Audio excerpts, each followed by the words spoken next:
इकडे इकडे हां हां, हे बघा असं उतरालंय खाली, पटकन कुठेही जाऊ शकतो, त्यासाठी सापावरती बारीक नजर असणं गरजेचं आहे.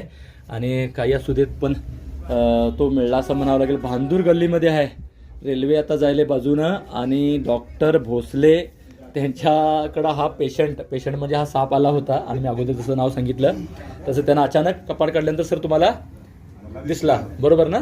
आणि ते लगेच त्यांनी कपाट बंद केले, हालचाल जास्त केली नाही, तरी पण तो जात होता, कारण रात्री फिरणारा साप आहे. आणि आश्चर्य म्हणजे काल पण आम्ही दिवसा 2 वेळा पकडले. आणि भांदूर गल्ली परिसरात, हिंदवाडी परिसरात, जुन्या इमारती जिथं राहतात तिथं हा साप अतिशय कॉमन आहे, लक्षात घ्या. बिनविषारी असतो, पण चावरा म्हणजे चावणारा असतो, पण गॅपमध्ये वगैरे जाऊ शकतो. विशेषतः तुम्ही जसं बघितला कपाटमध्ये होता, हा गॅपमध्ये पटकन होलमध्ये अशा ठिकाणी गेला तर त्याला पकडणं मुश्किल जातं आहे. भीती दूर करायला कठीण जातं, लक्षात घ्या. कारण सापापासून काय प्रॉब्लेम नाही आहे, भीती मात्र जात नाही. हा अतिशय कॉमन आहे, घरामध्ये राहतो, आपल्याला ऐकून आश्चर्य वाटेल, पण भीती मात्र वाटत असते. तोही घाबरतोय. इथं संडास केला तुम्ही, लक्षात आलं तर तुमच्या. आणि हा प्रौढ आहे, म्हणजे ॲडल्ट आहे, हा कुठला लहान सापवर नाही आहे. आणि असं रात्री बसलेला असावा, त्यांना अचानक दिसला असावा. आणि हा डॉक्टरला आलेला पेशंट म्हणावं लागेल, पेशंट नाही आहे, तो साप आहे असं म्हणावं लागेल. धन्यवाद.